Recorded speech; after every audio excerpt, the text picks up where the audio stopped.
What up, everybody? This is yours truly, Rama Screen, with yet another collabo.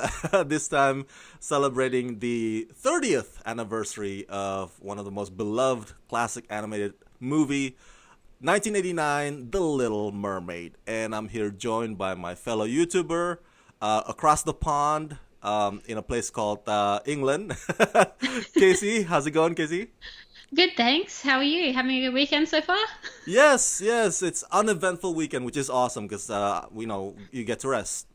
Yeah, no, exactly. Same here. It's good. We've had a massive heat wave the past 2 days, but it's finally cooled down. So, yeah. How's the weather over there? I've heard it's pretty bad as well, It's actually. it's really bad. I don't know if you can hear the whizzing of the fans on my desk, but Oh I no. have like three fans because my apartment doesn't have AC, so gotta have those fans.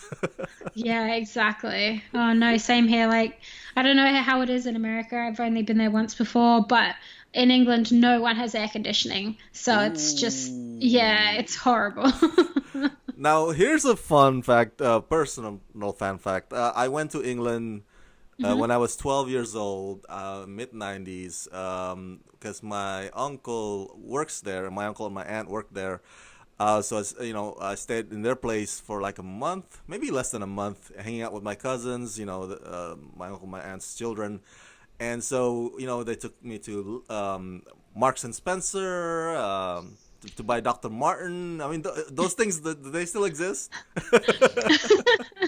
Well, I know for sure that Marks and Spencer still exists. That's Okay. something that like confuses me because there's Marks and Spencer and then M&S, which is Marks and Spencer, but M&S is food and Marks and Spencer is clothes. But sometimes Marks and Oh. Spencer will also have food. I don't know. It's like being at home because I'm from Australia, but Uh, at the same time, like slightly different dimension of it. Like, because everyone speaks English and everyone still eats like very similar food, but it's just slightly different. And I'm still getting used to that. So, yes. yeah. So yes, you're Australian who lives in London, correct? Yes. Ah, that's why. Yeah. Now, how long have you lived in London? I moved here in February. So, only Oh, about, yeah, 6 months.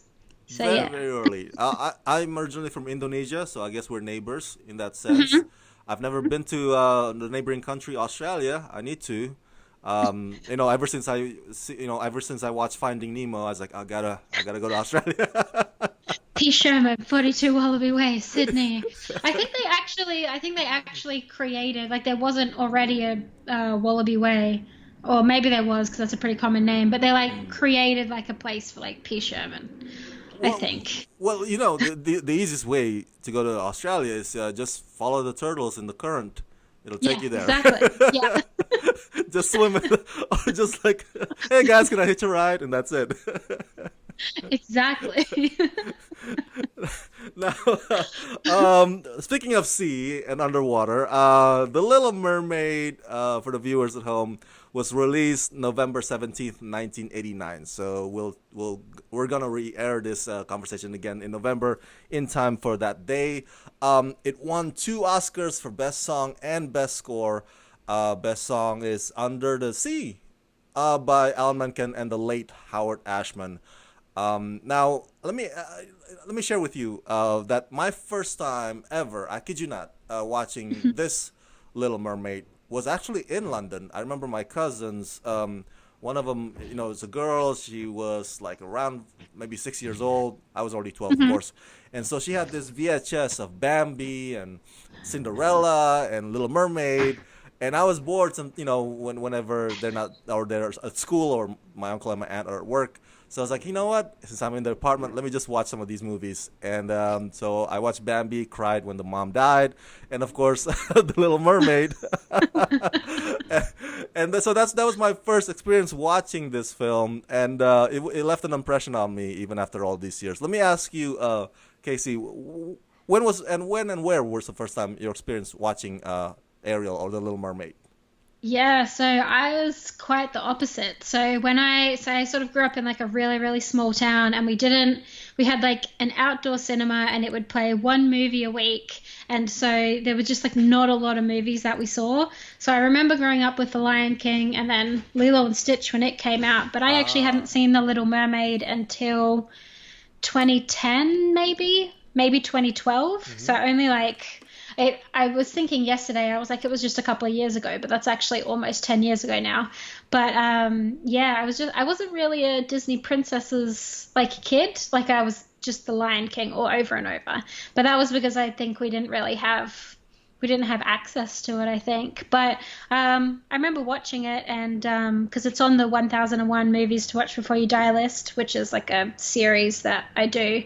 And so I watched it because of that, and I was like, okay, next. Wait. So you're saying that? Did you just tell me that? Did you just tell me that you were not growing up? You were not a Disney princess kind of kid. I mean, like, 'cause Yeah. I thought, I'm just stereotyping, of course. Every girl, is like dressed up for Halloween, or either go when they go to Disneyland, they go to this bitty bob Yep. try to dress up. But you're not that kind Yep. of girl. No, I was 100% Pokemon and the Lion King when I was a kid. So I was just like, I wanted to be Ash Ketchum. I always had my hat. Um, but I do think I don't think it comes down to the fact that I don't like them because the ones that I've seen since then, I love. Like, I love Frozen and I love Mulan. Mulan was actually one of the few that I did watch. I don't think it was like that my tastes weren't like that direction. I think it was just that I didn't have access to it. That's So, fine. That's totally fine. yeah. Now, I, lo- yeah, go ahead.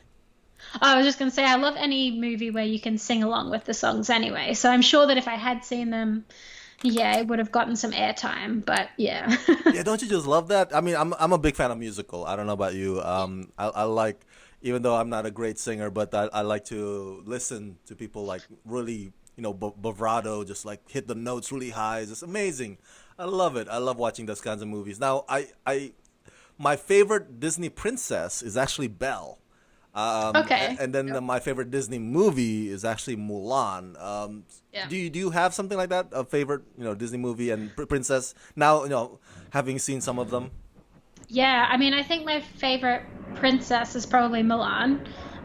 But I Ah, think that my favorite Disney movie is Lilo and Stitch because yes. for me, when I was younger, it was less about the like romance stories and it was just more about the funny words. Like Lilo and Stitch is like blue punch buggy, blue punch back, and I was like, I used to say that all the time. And I think my mum was a bit like, can you just watch a girl movie? And I was like, Lilo was basically, I don't know what, she's not quite a Disney princess, but she's Lilo, so But but you uh, know. but I'm sure she loves the fact that that movie celebrates Elvis, right? I mean, I love Elvis. That's so I love Lilo and Yeah, Stitch because of that. absolutely. I think Elvis was because, like, again, like not really a lot of music that we grew up with, but because of Lilo and Stitch, Elvis is like one of those, yeah, the generational thing exactly. But like, I'm slightly the generation after like big Elvis fans. But I sing it, I love him, and people are like, Elvis, really? Not someone else? Hey, to each his own. You like what you like. That's why, Exactly. yeah, everybody's got their own thing. Everybody's got their vice. Uh, here's fun facts again. The Little Mermaid is or I should say, it was the first Disney movie to receive an Academy Award win since Bedknobs and Broomsticks, 1971. And the reason is that, viewers, is because um, during late 70s, I mean, during late 70s and throughout the 80s, Disney was experiencing a slump. Many of their movies flopped at the box office, including The Black Cauldron, which is, I guess one of the least favorite of all Disney movies. So, and this is Little Mermaid is like the movie that brought them back to life Back. again. 1989 is like wow, and then of course Lion King, Aladdin, so it's a golden age again after Little Mermaid pretty much hit the became a big hit. So yeah, that's a bit of history for you guys. Now I want to discuss this bullet point because I'm a huge fan of the voice for Ariel. Whether or not you guys like the movie, I think we can all agree that Jodie Benson is just amazing in this role. And um, this is one of those rare occasions where the actress or the actor, I should say, gets cast for both the speaking and the singing role. Unlike in Mulan, we have Ming Na Wen speaking and Lea Solange singing. Aladdin also the same case. They got different people singing. I think Matthew Broderick for Lion King, they also have somebody else singing "Can You Feel the Love Tonight." So that's I love that. I love that. In that Jodie Benson is so talented that she's the only one. She's sufficient enough. She's good enough to carry both. What are your thoughts about that? Yeah, no, I mean that was something that I hadn't even really put two and two together about, but yeah, it must be hard because yeah, there are people with like different skill sets and to be able to do both is very difficult. Particularly, I guess like back in those days they could get away with it more. Like they'd be like, oh, we'll just have different people. Nowadays, people kind of learn both of the skills. They learn to sing and they learn to act, but yeah, no, that is really good, and I think that she was a really good choice for it as well. I like, as I said before, I love singing along with songs, and like Ariel's songs are some of the best ones. Like, Yes. yeah, just Can, yeah, she did a great job, I think. all right. Can we Yeah. hear you singing some of them right now? Oh yeah, no. And a I one mean, and a you, two. One, two, three. oh, don't. Oh wait, I'll go first. Uh, everyone clicks off like simultaneously. They're like, no, we don't want this. No Uh, pressure. No pressure. Now, yeah. Go ahead. Go ahead. I'm sorry. Finish your I thought. was just gonna say, no, I was watching it yesterday when I was watching it, and like a bit more again this morning as well. Just kind of like you like listen with headphones because I've got like housemates, and I'm like part of your work, like trying to like sing it out loud and also watch it. And I'm like, shh, gotta be quiet. Yeah. Like, Now, I want to pick your brain about this because that is one of the criticisms about some of these live action versions nowadays. And I know we're going off a bit on a tangent here, but some of the actors, like I just saw The Lion King and Chiwetel Ejiofor and Seth Rogen just can't sing, and so Chiwetel Ejiofor had this "Be Prepared" that's not really a song; it's just him kind of making a speech. I don't know if you've seen the movie. And then Seth Rogen can't even like carry a tune. And then I remember Emma Watson in Beauty and the Beast a few years ago. It has to be auto tune. So it's just I don't know. I guess maybe dubbing may not be such a bad idea. I know sometimes when people can actually notice when the lips and the voice are like, wow, that not really hitting the same mark there. What do you think yeah. about that? Don't you think dubbing would be good, for these cases? Like instead of forcing the actors to actually do the singing themselves, like you said, back in the then you can get away back then because it's animation. So I Yeah. don't know. Yeah, exactly. I mean, I think the first point is that The Lion King, which I actually haven't seen yet because I've been like, I'm like, oh, do I want to do this? No worries. But I will see it. I'm probably going to go tomorrow. But I think what they tried to do with The Lion King was like make it as funny slash on the nose as they could. So they were like, we'll get Seth Rogen in to be Seth Rogen and like Billy Eichner in to be Billy Eichner. And so I think with that, like from what I've heard, like from people that have taken like kids and stuff to the movie, they're like, the kids loved it. And I'm like, okay, cool. Then that's like fine. Whereas with Emma Watson playing Belle, she's not a singer. She's a Right. dancer and she's like an actress maybe. But I mean, Emma Watson's one of those examples where, she came into this at a very, very young age and has sort of just like rode, ridden the wave. Which I love her. I love her to bits. I love all the stuff that she did in Harry Potter, and I love her work like outside of that. But yeah, I think Yeah, go ahead. yeah. Yeah, I mean, I think she's not a great singer, but yeah, I don't know. I don't know that. I mean, to a certain extent, it's kind of like dubbed because they do have the act, but yeah, Yeah, I think just have it lip synced, just like dubbed by somebody else's voice. yeah, I don't think I would mind if it means or if it can translate to actually a good singing part or scene in the movie. Because when you yeah, have a decent movie and then it's supposed to be musical and then the singing part comes in and then it's like Russell Crowe and Les Miserables, It just it just throws you out of that experience. You're like, oh man. So when you buy the Pierce DVD or the Brosnan, Blu-ray, Mamma Mia. exactly, when you buy the DVD, you just want to fast forward over that instead. It's Yeah. like it's like otherwise it would be a decent movie. So I was like, you kind of you there's only. I mean, there are only few Jodie Bensons of the world. There's not many of them. Like, okay, so in the case of Ming Na Wen and Mulan, they don't have Leah Solange play. Like, if Emma Watson can't sing, let's lip sync or dub her voice with somebody else's singing it. I wouldn't mind that. I think. Yeah, exactly. And I Yeah. think it is like, I mean, it's more a problem with these live action remakes because, like, with animation, like, it's animated, like, you can do whatever you want with the sound and it's not, Exactly. Whereas with the live action ones, I think they are coming across like, I mean, there's a lot of issues with these live action remakes. That's probably the least of the issues, but yeah. That's true. We're gonna get to the casting. I know you have a fun fact about some of the casting, but also a little fun fact is I throw fun facts along the way, and you can throw your Hmm. fun facts as well. Yep. Ariel is, and this is not me trying to be any shady or sexualizing anything, but Ariel is the first Disney animated heroine to show bare midriff and cleavage, which is a rarity in a Disney movie. Which kind of makes an interesting conversation when we discuss the live action version. I was like, okay, how far they're gonna go? Now, Yeah. yeah, go ahead. No, no, no. I'm just agreeing with you. Yeah, Yeah, it's a good point, actually. I hadn't thought about that. yeah, it's pretty ballsy on their move. It's like, okay, a girl that only has shells. Okay, cool. So, Yeah, um, thinking about it, it's not very Disney, is it? Particularly not back then. But I mean, they were trying to bring themselves out of that slump. Maybe they were like, we got to do something different.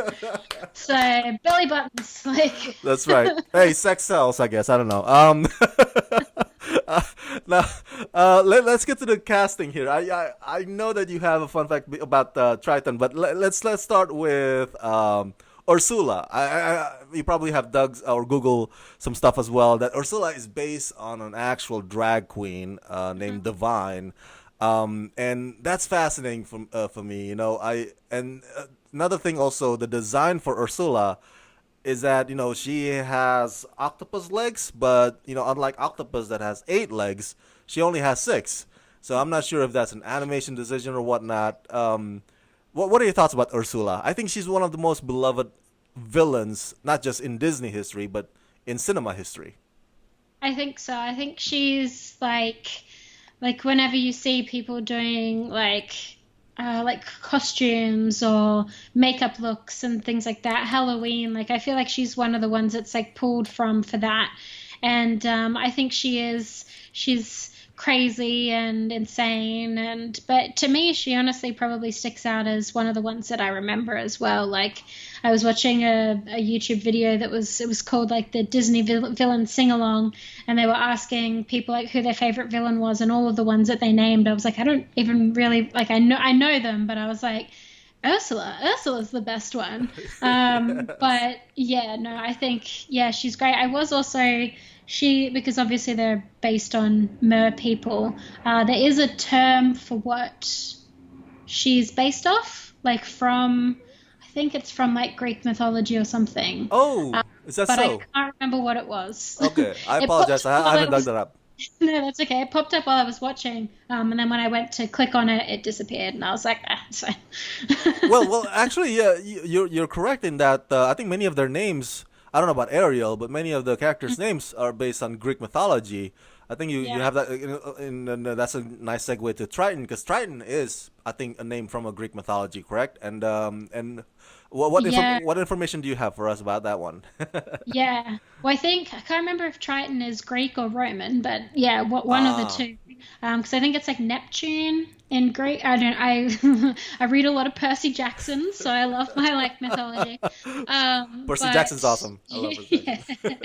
we need some better Percy Jackson movies, is what we need. Amen. Um, but yeah, no. So what I found out while I was watching it, again, as like the facts were like scrolling by, Patrick Stewart was actually a choice for casting for King Triton. Oh. Um, and the reason there was like a clash between I think Star Trek and The Little Yes. Mermaid, if I remember correctly. So he wasn't able to do it, which is a little bit disappointing. That would have been cool, but you Yeah, know. yeah. It's one of those things that Thank you for that information. It's just one of those things where, like, I don't know if you know this fun fact, but Tom Selleck was supposed to play Indiana Jones. He also screen tested for Indiana Jones. But then he's contractually obligated to do Magnum PI series. So then Harrison Ford stepped in, and of course that became history. A lot of Okay. actors over the years. Emily Blunt was supposed to play Black Widow, but she had to do that Yeah. Gulliver's Travels crapola movie, which is Yeah. terrible. It's contract, man. It's just sometimes Exactly. Could you imagine Patrick Stewart as Triton though? He would have rocked it. He would have Oh, knocked that out of the park. absolutely. Yeah, and actually, that's funny. Something I read the other day, and speaking of Emma Watson, she was also being considered for La La Land. So could you imagine La La Land with Emma Watson and not Emma Stone? That's like, I think of it as like revisionist history. Like imagine the multiverse, like the universe where that exists, where like Tom Selleck is Indiana Jones or something like that. It's like it's almost the same but slightly different. Well, I would watch Emma Watson in La La Land, but again, the singing part needs to The be dubbed. singing. Yeah, Yeah. somebody Yeah, else. exactly. We just have Emma Watson's dancing and Emma Exactly. Stone singing. It's fine. Exactly. Now, I think for Triton, I think because I grew up. I'm old, so I grew up with the next generation. I love Patrick Stewart. Picard is Yeah. my favorite captain, and so if he had been able, if he had been the one to play King Triton, I'm sorry, Triton, I think what would have made that movie Little Mermaid even more awesome Yeah. if they threw in the line engage or make it so, like King Triton Yeah. says engage as they're about to go to war with Ursula, make it so, just to geek out the Star Trek fans a bit. It would be like it's like when someone from like a really like nerdy franchise now gets put in something like really mainstream and like the nerds are like, oh, I need to watch it because they're in it, but like it's also yeah, it would be like super funny because it would just be like nerds like pre-Twitter time, like I have to watch The Little Mermaid now, like That's just right. how annoyed it would have made people. Damn it, Little Oh, Mermaid. I have to watch this kids movie. Now another interesting, fascinating part. I don't know if you found this as well, but Prince Eric was voiced by a 16-year-old. Um, he was 16-year-old at the time, Christopher Daniel Barnes, but they cast him because his voice is sounds adult, like sounds grown up. Which is when you watch the film, like I mean, you watch it recently, right? Did you think that Yeah, was a yeah. 16-year-old? No, I Right? probably wouldn't think so. And that's like I guess that's a bit strange. Like how old was Jodie when they like did it? How old Oh, was Ariel? Jody was. Let me double check here. I can. I'm not good with math, so I gotta pull up my calculator on Uh, my Google. yeah. but No, I'm but just she's a lot thinking. older. She's a Yeah, Broadway that's what I was actress. thinking.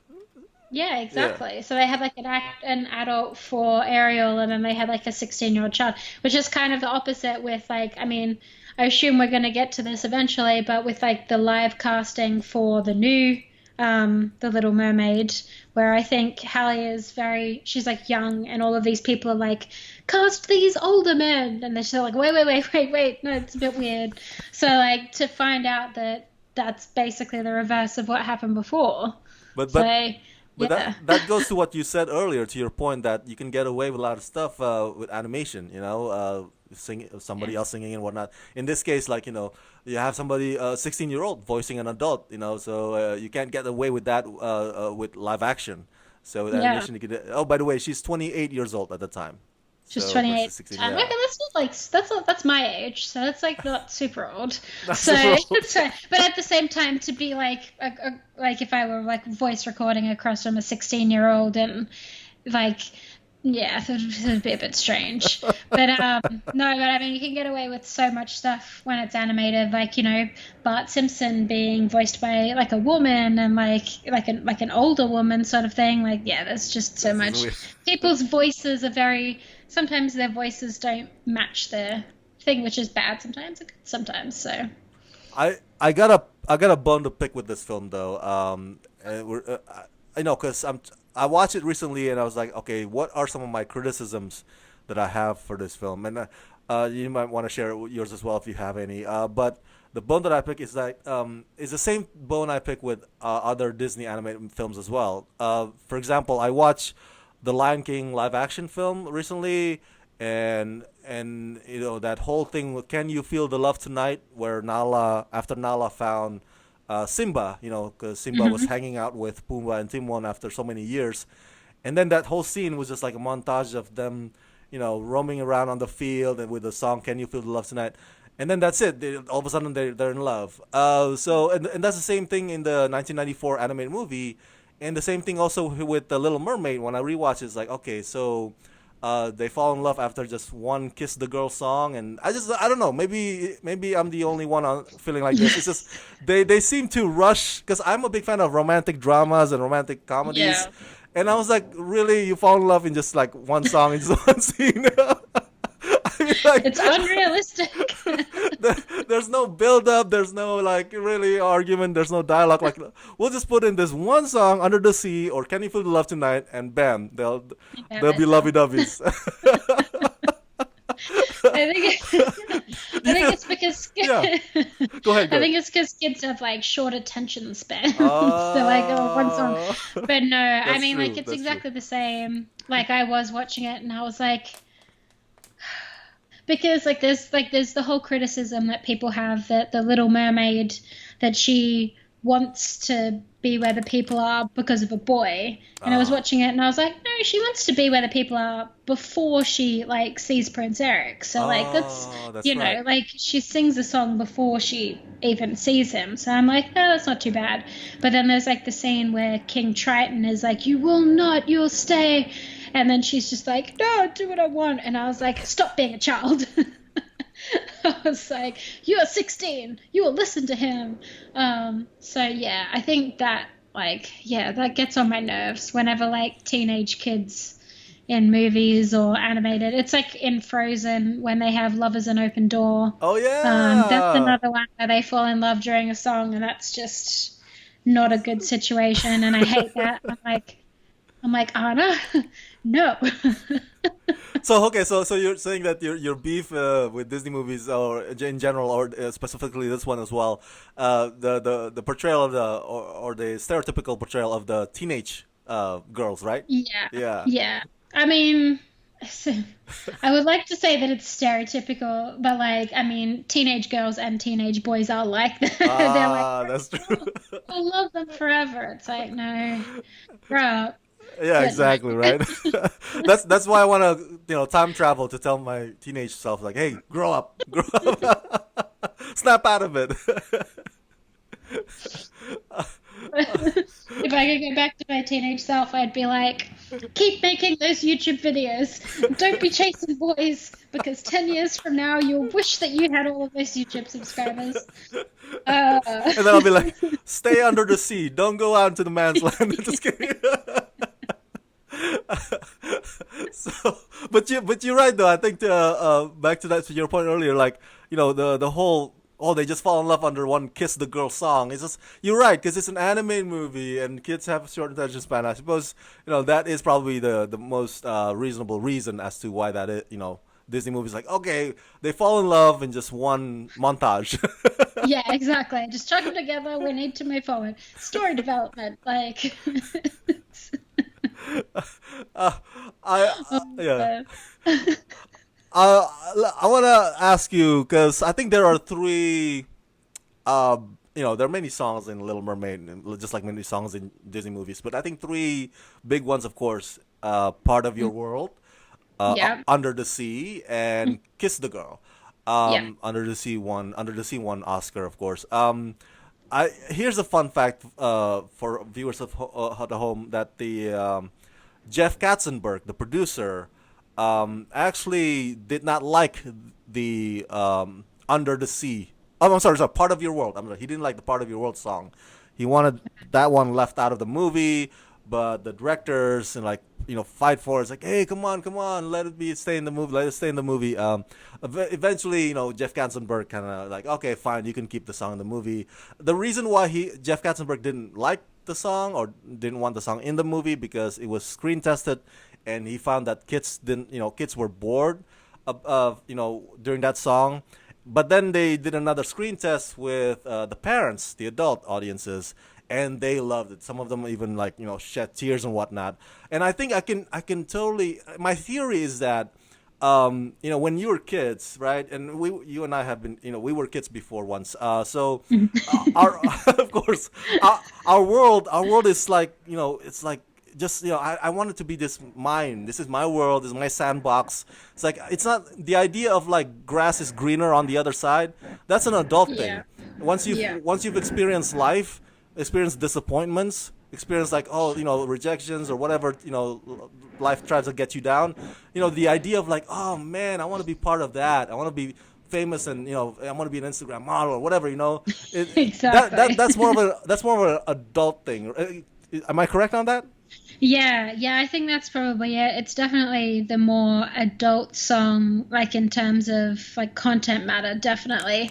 Um, but I mean, I think it's also something to do with the fact that like it's also just like it's a slower song, whereas like Under the Sea is like Ah, like, and kids upbeat. sort of they're like, oh yeah, like, and same with like Kiss the Girl as well. Like Sebastian has a funny voice, and his songs are more upbeat. Whereas, but no, I agree. I think Part of Your World is that's probably my favorite. I did like Kiss the Girl a lot more when I was younger, but I think that's because someone, Ashley Tisdale or something, like Oh, did a Ashley cover of Tisdale. it when I was like a teenager, and I was like, oh yeah, this song. And that was before I'd seen the movie because I was like 20 something when I saw the movie. So yeah, and then I saw it and I was like, oh, it's an Ashley Tisdale song.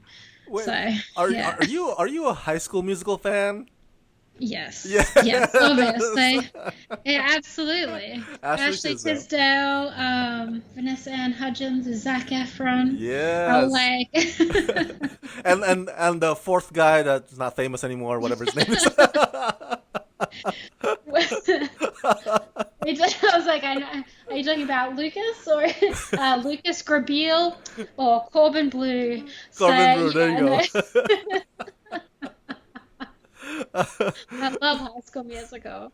Um, I was just about to like start singing it then, and then I remembered I was being recorded. So no. All right, I'll keep you in mind for when we have that anniversary discussion of High School Musical, whenever that is. We'll have that collabo definitely.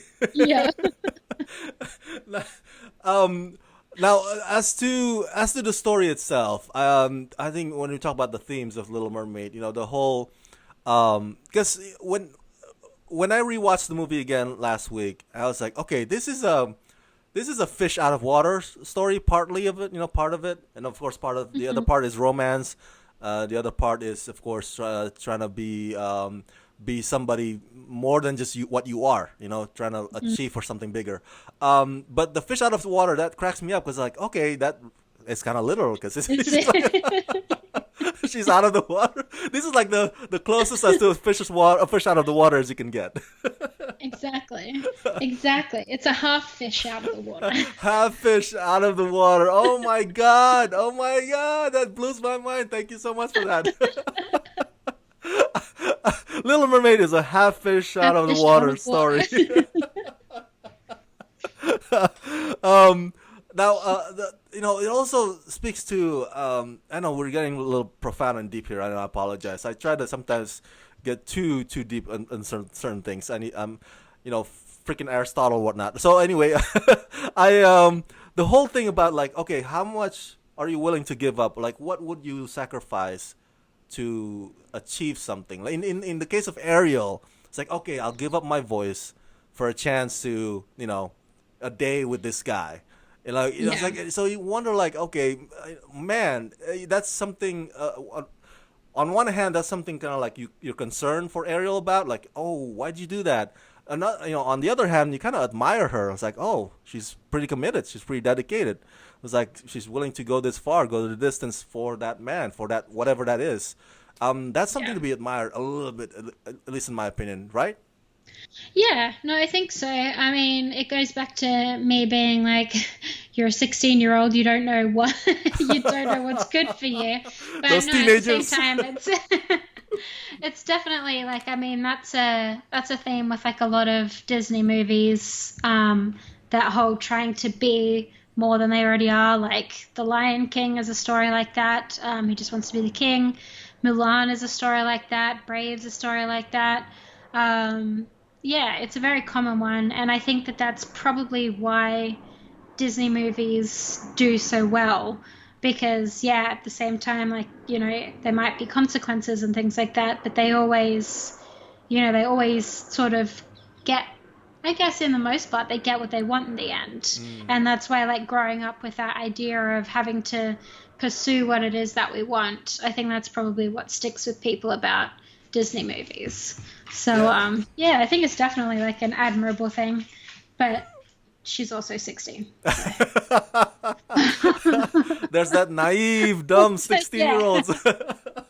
it's like, do that, but not for the boys. That's my advice.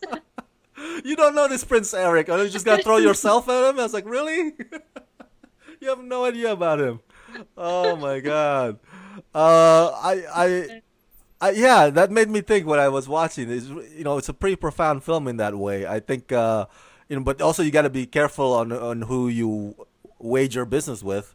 Or actually, it's like, okay, I'm willing to give up this to get that, but what is the consequence of that? Sometimes you got to also, taking the whole risk assessment situation things like, okay, what would it backfire or whatnot, so you have to actually have some judgment and wisdom on that front, and that's something that, as you can say, as That's you a say, dog. 16-year-olds don't have.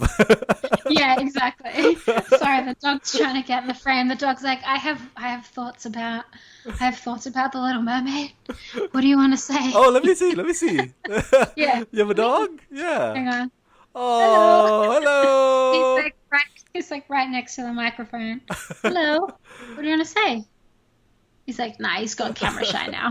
But no, exactly. It is. It's about like, yeah, Oh, working out. is that the same dog from the Little Mermaid? Yes. Prince Eric's dog. Where's the ferns? That's why he's turned up. He's turned up to like speak on behalf of Prince Eric. He's like, excuse me, I know that she's a 16-year-old, but he is also a boy too, and he's just trying to get his life together. The entire like city and town and kingdom is just trying to force him into a relationship that he's just not prepared for yet. And so I know that Ariel is young and naive, but he's got a good head on his shoulders. I agree. I No, agree. That's fine. That's good input. We should have someone here speaking on behalf of the characters. exactly. Good input Okay. there. What's his name or her name? Pikush. Picklish? Pikush. Yeah. Did I say that right, Picklish?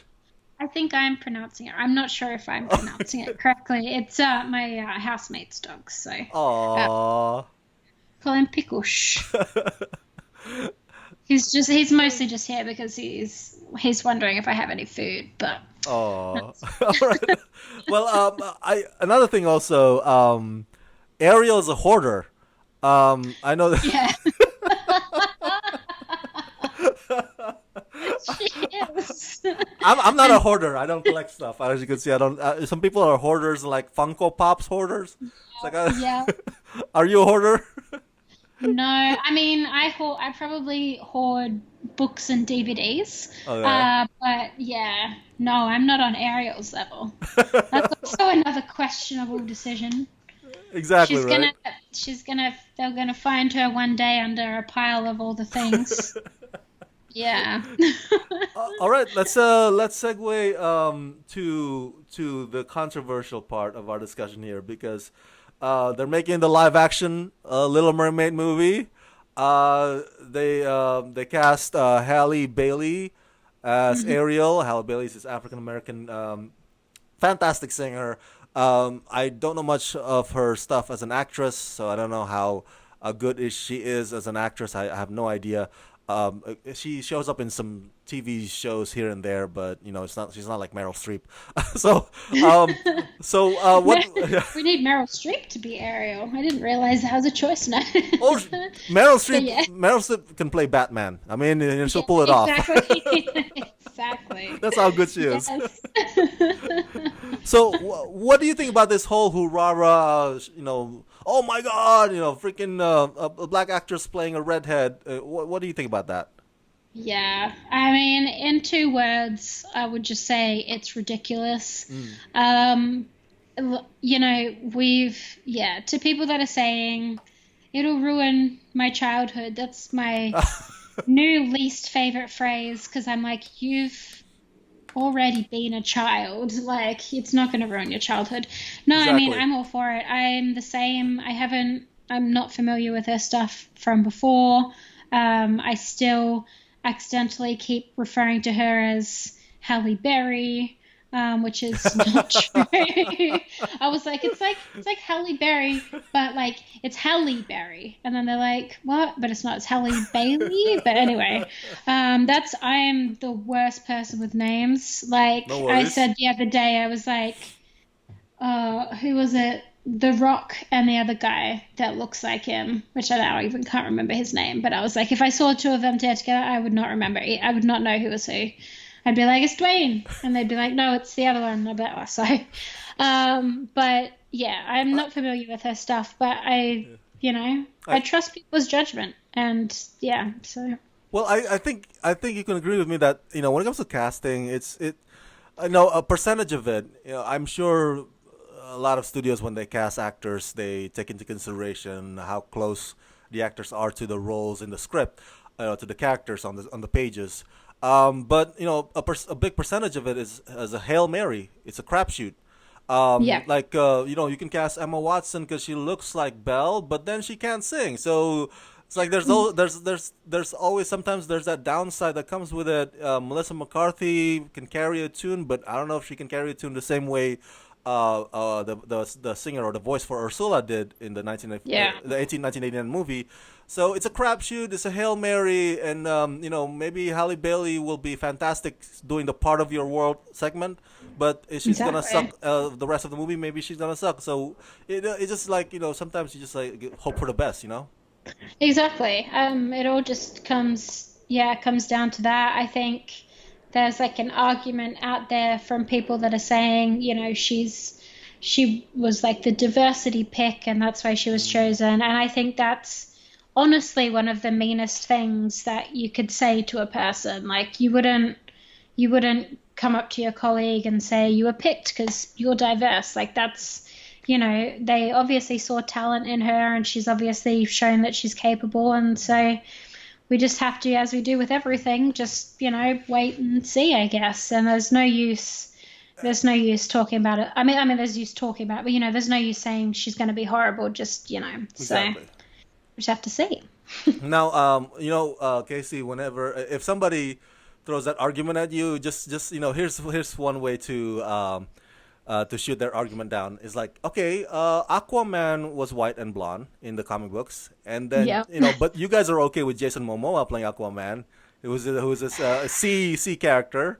But you have a Exactly. you have a problem with Halle Bailey, because I think people are like, oh, Jason Momoa is so buff and ripped, look at him, he's like a superhero, it's like, and so that's how they rationalize and justify, like, hey, like, oh, fine, he's just a Samoan playing a white blonde character, but Halle Bailey is redhead, no, it's like, really, that's where you draw the line.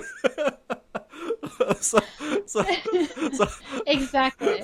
No, it's one of the like, because like, what did I see the other day? It was at Taika Waititi's new film Jojo Rabbit, in which Taika Waititi, who is Polynesian but yes. still Jewish as well, Mm-hmm. is playing Hitler.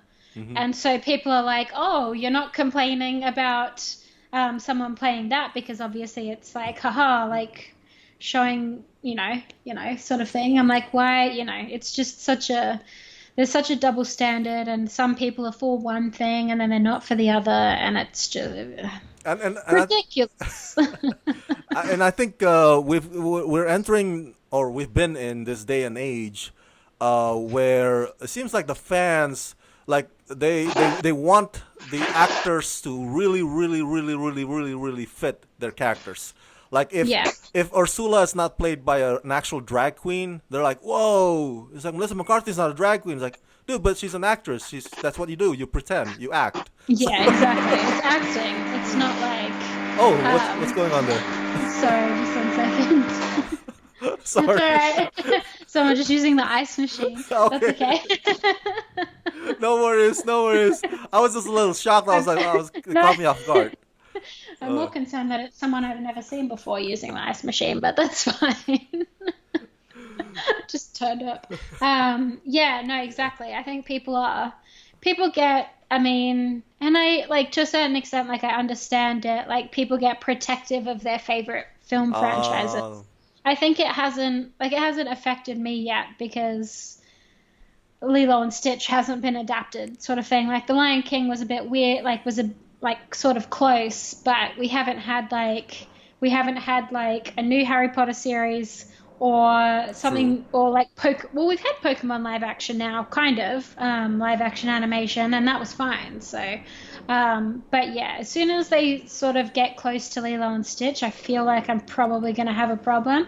Uh, but yeah, so the thing is that all of the human characters in Lilo and Stitch aren't Caucasian anyway. So I'm kind of like glad for that. I'm like, well, they have like it's like diversity, yes. Like I'm glad for that. So I think, so I do get that people get a bit concerned. Like I can see that and understand that, but at the same time I'm like there's a line and the whole like you can't cast Halle Bailey as I'm like, oh, okay, calm down. Like, yeah. Okay, Just so I don't know if you heard this breaking news, but Jeff Goldblum is playing Stitch. And just, I was like, what? I'm just messing with you. I thought you were about to say Jeff Goldblum is going to be playing King Triton, and I was like, it might be fine. Like, we didn't get Patrick Stewart the first time around, but we got Jeff Goldblum. That's fine. That's fine. Could you? I mean, let's just take a second and think about Jeff Goldblum as Stitch, though, for a second there. Jeff Goldblum, you know who he'd be great as in Lilo and Stitch? I think he'd either be great as like the Child Protective Services guy, the Ah, Bubbles. I yes, think that would be pretty funny. Or as like Jumba, so like the alien guy that creates Stitch. Yeah. yes. I can see, yeah, okay. Disney, if you're gonna be recreating that, we're gonna need Jeff Goldblum in some capacity. Yeah, Just he's so likable. Like you'll have him in in your movie for whatever, you know. exactly, and I think it's a good call because people will specifically watch the movie for Jeff Goldblum. So Disney, we've cracked it. Jeff Goldblum. All right, as we're winding down to our wrap up, I just want to ask you: do you have any more thoughts that you want to share about Little Mermaid? Anything at all? Just quickly, like one of the things that kept like scrolling as I was watching it, was that there's a lot of like every second scene they were like, continuity error, and Oh, I was just yeah, it was like when Ariel is fighting the shark in the beginning, it's like first she has a bag and then she doesn't have a bag, and then yes. the fork has it's a fork, but then it's a trident, but then it's a fork. No, he's back. He's like, don't be talking about Prince Eric. Oh, Wait, you're right. I didn't notice like, that. Continuity error. yeah, Man, that was it terrible on was. their part. Yeah, I was wondering if I mean, like continuity errors, like if that happened these days, people would be on it. I mean, YouTubers would be on it. They'd be like, the continuity errors you missed in whatever. But yeah, I just like it made me think. I was like, I guess it was like 30 years ago now. Was it like less strict? And then I wonder if that's just because because I was also watching. I think it was like was it the first one to use gels or the last one to use. And so I was wondering if that was like, is it like an issue with all the old Disney movies? Are there a lot of continuity errors there? But yeah, so Yeah. what do you think about that? Well, what I think about that is also, I think back to our earlier points, how animation can get away with a lot of things. Animation can sometimes can't get away with some things too. Like for example, this one, especially when it's hand drawn. I don't know. Maybe I'm just reaching here, but in this day and age, when animation is not hand drawn anymore, it's all CG. Maybe they have more attention to those details. Back then, it's like sometimes I'm not an animator, but I'm guessing like okay, you want to splice in this storyboard with this storyboard and slap in this scenes, and then like you missed out during the process. You miss out on those like those forks, those little tiny details, because you only see the bigger picture of it because it's animation. I don't know. Maybe that's my theory rationalizing Yeah. that. That's one of the downsides of animation or hand drawn specifically. I don't know. I don't know if such continuity problem happens these days with like the CG one, like Toy Story 4 or whatever. Yeah. I don't know if that happens these days with computer generated graphic kind of cartoons. Yeah. But yeah, I think that's a I good think they're point. probably just more careful these days. Like, you know how they have like specific people on sets that like watch for continuity errors. I was like, maybe they just didn't do that in the 80s. So we don't know. Well, yeah, you're right. That's a good point too, because I think if it's live action on the set, there'll be somebody that makes sure continuity. It's like okay, that glass, is supposed to be there. You know what I'm saying? Like Yeah. there's somebody in Yeah. charge of like somebody under a production designer, somebody employed by them to make sure Yeah. that it's like that glass will happen again in that scene. As they do the takes.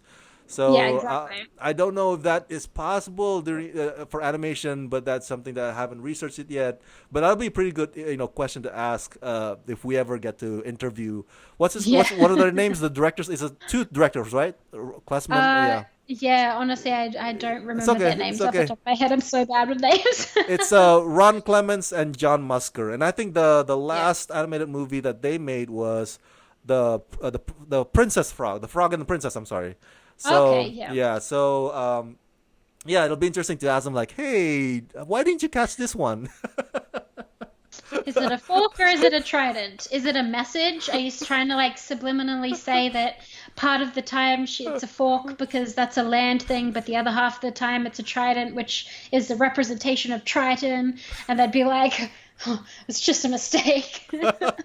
And of course, to go along with your point, not continuity, but that's one of the things that fans kind of notice. But the other thing that fans notice also, which is a bit reaching, I don't know if you heard about this, like, oh my God, the priest has a boner, or like some of the things, some of the shapes in the King Triton's kind of looks like a dildo, whatever. It's like Yeah. you've heard that, right? Yeah, I've heard because there's like hidden Mickeys, and then someone was like, but there's also hidden dicks. I was like, Exactly. which to be fair, like if I was an animator, I too would be putting like subliminal messages Oh. like everywhere. I'd be like, yeah, no, it's this. I would love that. That would be my favorite thing. We start doing that with like YouTube videos. Just have like secret words. Yeah. Yes. Well, if I were an animator and I made a movie, my subliminal messages will be Oasis, because I'm a big fan of the band Oasis. I'll Yeah. put an Oasis symbol, Oasis song, Wonderwall, whatever in there. Just it's like a clue. What would your subliminal be? Yeah. Oh man, they'd probably just be like, I don't know. I don't even know if they'd be like subliminal messages or if I would just like I would just put random quotes from Parks and Recreation and things. Just, yeah. Oh, Parks and Recreation. Chris Pratt before he was famous. Yes. Yes. Leslie, I've typed your symptoms into the computer and it says you might have network connectivity problems. I love that show so much. It's my I favorite. I But think yeah. I think fat Chris Pratt was much more adorable, than the buff Chris Yeah. Pratt. The fat Yeah. Chris Pratt was like, oh, I love that guy. He's fat. He's I don't want to say that he's the worst Chris, but he's the worst Chris. Chris Evans, Hemsworth, Pine, and then Pratt. That's No, right. that's the definitive ranking. I should make that YouTube video ranking the Chris's. Do it, do it. Now, yeah. So let's talk a bit about your channel. Why did you start? Why did you decide to become a YouTuber? I mean, did you just wake up one day, it's like, you know what? I'm gonna start. I'm gonna create my own channel. Like, how did that come I'm just about? gonna do it. So it was actually something that I started when I was in high school, which Oh, was like the very, very early days of YouTube. I had um, a YouTube channel called Dumbledore's Muggle, which doesn't exist anymore. oh, And I had this series on it, which was called 1001 Reasons Why Harry Potter is Better Than Twilight. ooh, And so yes. it was ridiculous. But yeah, so I was doing that when I was like 17, and then 17 to about 21, there used to be these things called collaboration channels. So it was like I would make videos on Thursdays, and then someone would be Friday, Monday, Tuesday, and Wednesday. Yeah. So we did that for ages, and then I stopped doing it for 4 or 5 years. But I've just always really loved, because it helped me with like public speaking skills and like communication skills and video editing, social media, everything. So I kind of missed doing it. And then a couple of years ago, so my 2-year YouTube anniversary is actually next week. Oh, congratulations. So thank you. I've made it 2 years. It's probably the longest I've ever done any one thing for. But yeah, so 2 years ago, I saw Dunkirk and I was like, I'm going to make YouTube videos about movies. And what I've done. But I don't know. I just like having a creative outlet, I think, because my main job is science.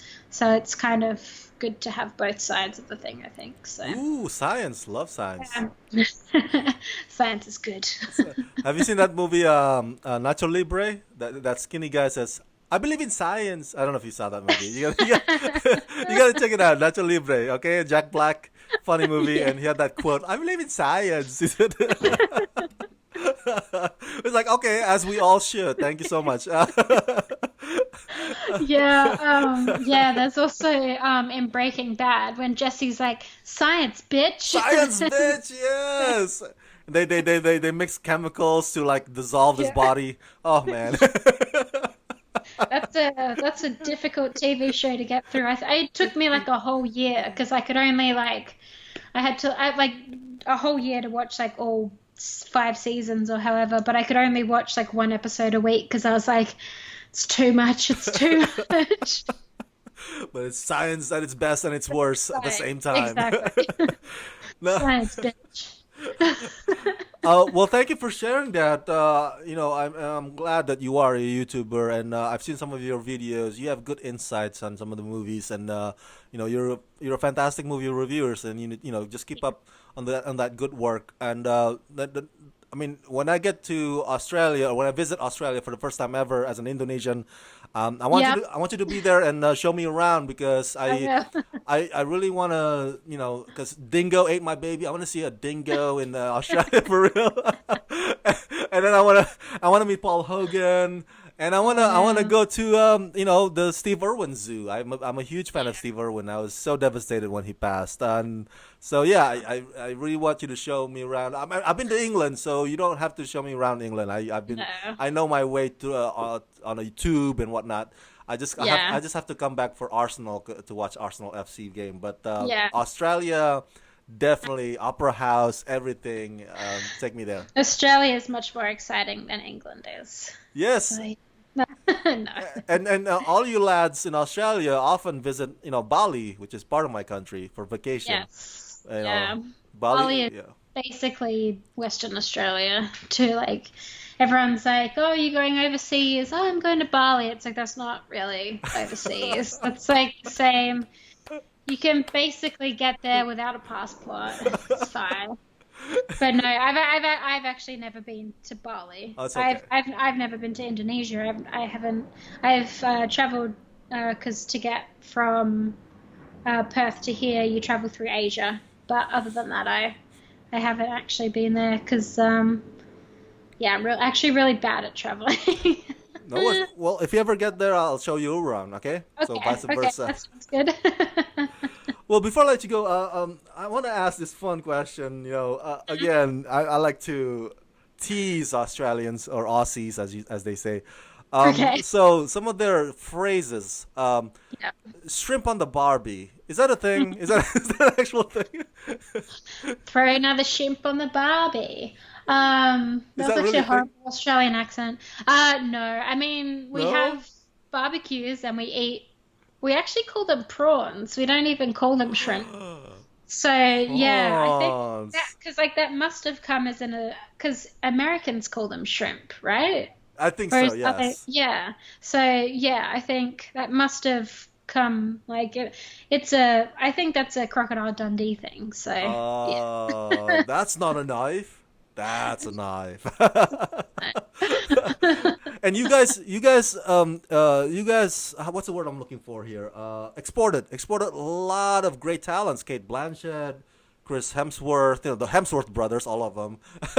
Yeah, Carl Urban. exactly. Yeah, Yeah. I was like, so many Nicole talents there. Kidman, Hugh Nicole Kidman. Jackman, Oh my, Hugh Jackman. um, Russell Crowe. yeah, Russell Crowe, more recently, Danny. Catherine Langford, Oh yeah, and Captain yeah, yeah, Langford. Danny Minogue, yeah, Catherine Langford and Dake Montgomery from Stranger Things. Yes, Catherine Langford, Dake Montgomery, and Heath Ledger are all from my of city. course, the late So great Heath yeah, Ledger.